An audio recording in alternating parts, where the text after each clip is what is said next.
Mon Dieu, qu'elle était jolie. La première fois que je la rencontrais dans je ne sais plus quelle rue des Batignolles. Oh, ses grands yeux d'un noir si profond. Oh, la copieuse torsade de sa chevelure d'un noir également si profond. Oh, sa toilette, toute noire, de grands d'œil. Une supposition que cette fille eût été négresse, alors elle eût été toute noire. Toute noire. Heureusement que non. Sa peau, au contraire. Oh, sa peau était d'un blanc. Imaginez-vous du lait dans lequel, un tout petit moment, on aurait fait macérer un menu fragment d'ambre clair. C'est ainsi qu'elle m'a paru, blanche et noire, évoquant l'idée d'une magnifique épreuve de gravure à l'eau forte due au burin de quelques maîtres génial et charmants. Elle me plut beaucoup.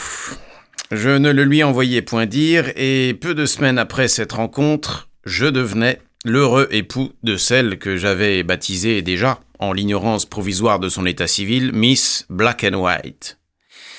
Tout le temps que dura son deuil, elle était en deuil d'un sien oncle, colonel belge, lequel mourut héroïquement d'une pneumonie aiguë après avoir eu un cheval tué sous lui d'un chaud et froid.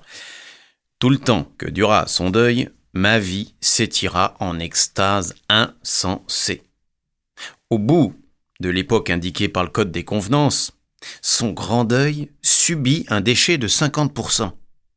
Je veux ainsi dire qu'elle prit le demi-deuil. Et je ne suis pas fâché de protester, en passant, contre cette anomalie. On devrait, selon moi, porter le demi-deuil que pour les parents qui sont à moitié morts. Ne vous semble-t-il pas ? Puis, vint le jour où ce dernier demi-deuil tomba de lui-même. Alors, ce fut l'innommable torture. L'ex-Miss Black and White révéla des goûts de la plus criarde polychromie. Véritablement, certaines pièces de sa toilette se réclamaient de couleurs inconnues chez les pires haras des forêts brésiliennes.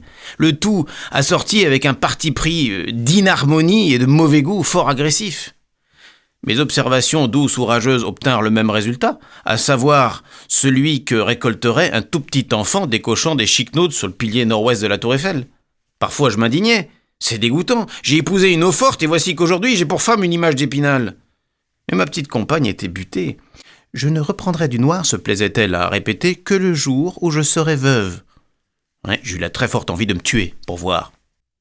Une courte réflexion me fit revenir à une attitude plus sensée. Et puis, sacrifier une existence humaine uniquement pour la simple couleur d'une toilette de dame me parut excessif. Je me contentais alors de tuer sa mère. Démarche qui produisit d'ailleurs le même effet. À ce point de vue un peu spécial. Depuis ce jour, j'ai retrouvé ma petite Black and White de l'année dernière et je suis bien heureux.